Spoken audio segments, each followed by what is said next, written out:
Assalamualaikum warahmatullahi wabarakatuh. Perkenalkan, nama saya Lulu Thayyibah, NIM 190321100067. Kali ini saya akan mempresentasikan mengenai analisis PET dengan menggunakan pengaplikasian SPSS. Dengan variabel luas panen, produksi, produktivitas sebagai variabel intervening. Selanjutnya yaitu ada data sekunder yang diperoleh dari data BPS pada tahun 2016.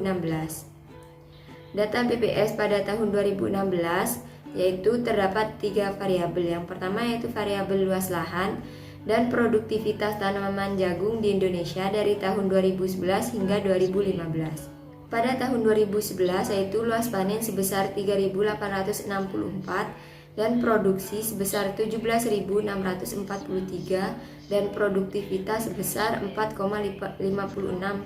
Pada tahun 2012 yaitu luas panen sebesar 3.957 dan produksi sebesar 19.387 dan produktivitas sebesar 4,89. Dan pada tahun 2013 yaitu sebesar 3.821 dan produksi sebesar 3.446 dan produktivitas sebesar 4,84.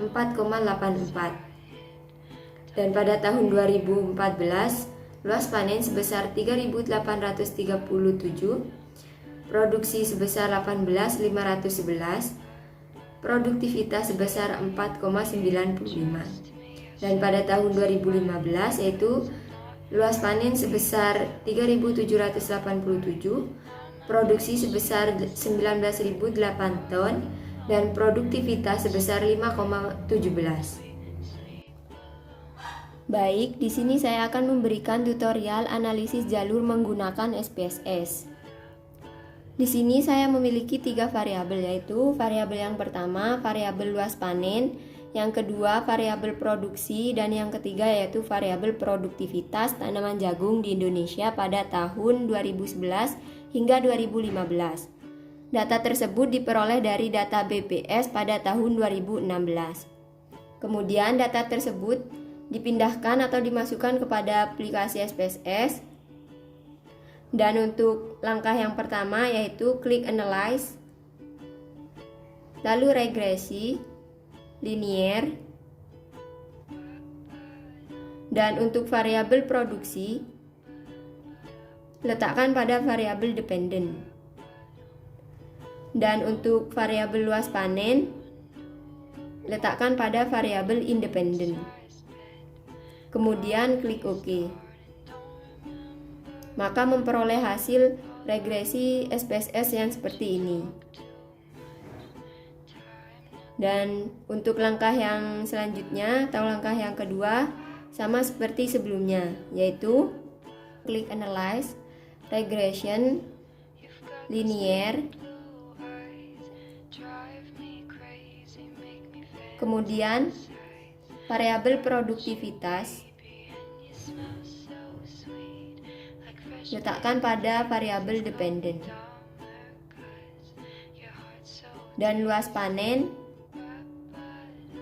letakkan pada variabel independent, dan produksi diletakkan pada variabel independent. Kemudian klik OK. Maka memperoleh hasil regresi kedua seperti ini. Selanjutnya yaitu asumsi pada analisis. Berdasarkan variabel-variabel tersebut, maka memperoleh asumsi bahwa jika luas lahan dimanfaatkan secara benar, maka akan mendapatkan produksi yang melimpah. Dan begitu juga sebaliknya, jika luas lahan tidak dimanfaatkan secara benar, maka tidak akan memperoleh produksi jagung yang melimpah. Selanjutnya yaitu berdasarkan hasil pengolahan data dengan menggunakan pengaplikasian SPSS, maka memperoleh hasil analisis jalur seperti di bawah ini. Untuk model summary pada kolom nilai R-square memperoleh hasil 0,065, di mana artinya luas panen memiliki pengaruh sebesar 65% terhadap produksi jagung yang dihasilkan. Sedangkan untuk perhitungan nilai E dapat dijelaskan dengan rumus E sama dengan akar 1 dikurangi 0,065 yang memperoleh hasil 0,96. Selanjutnya, pada tabel koefisien dapat diketahui bahwa nilai signifikan luas panen diperoleh sebesar 0,680 dan dapat disimpulkan bahwa luas panen memiliki pengaruh yang signifikan terhadap produksi dengan nilai standarisasi 0,254.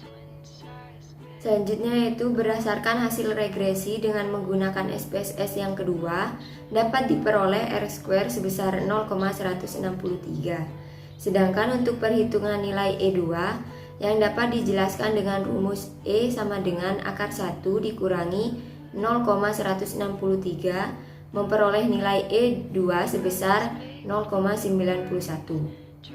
Dan untuk tabel koefisien dapat diperoleh nilai standar koefisien beta sebesar min 0,416 dengan nilai signifikan 0,597 dan nilai standar koefisien beta dari produksi yaitu sebesar 0,144 dengan nilai signifikan 0,849. Selanjutnya yaitu pada tabel koefisien produksi menunjukkan bahwa nilai standar error sebesar 61,594, koefisien beta sebesar 254.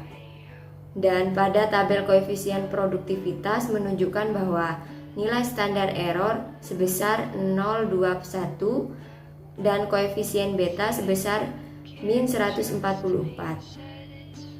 Selanjutnya yaitu pada persamaan yang pertama produksi jagung sama dengan min 0,254 luas panen ditambah 0,96. Nilai standar Z beta luas panen sebesar min 0,254 dan signifikan pada 0,680.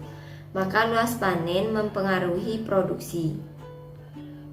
Dan pada persamaan yang kedua yaitu produktivitas sama dengan min 0,416 luas panen ditambah min 0,144.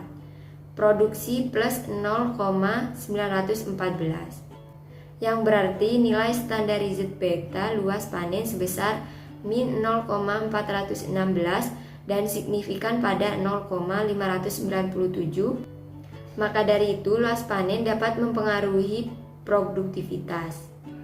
Nilai standar Z beta produksi sebesar min 0,144 dan signifikan pada 0,849, maka produksi tidak mempengaruhi produktivitas.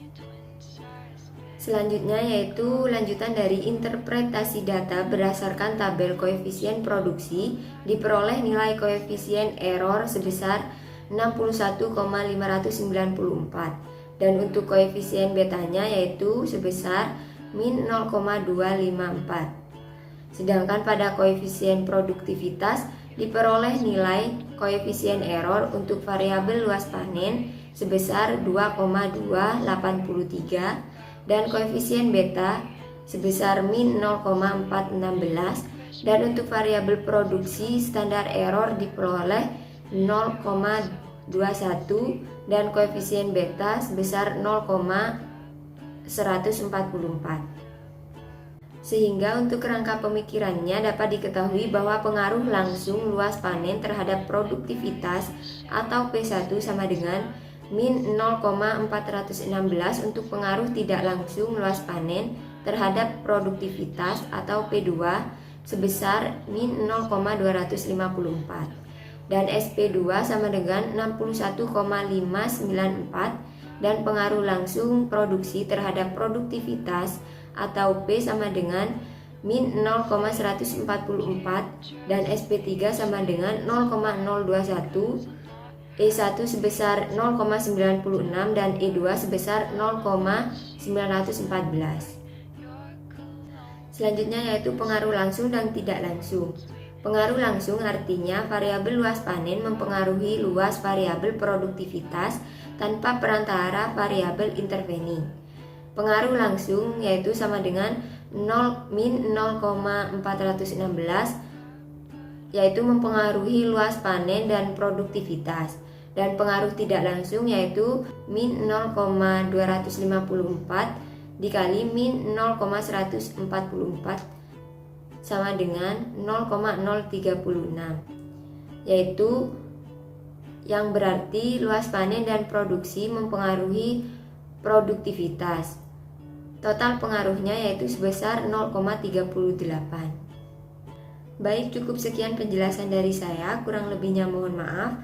Wassalamualaikum warahmatullahi wabarakatuh.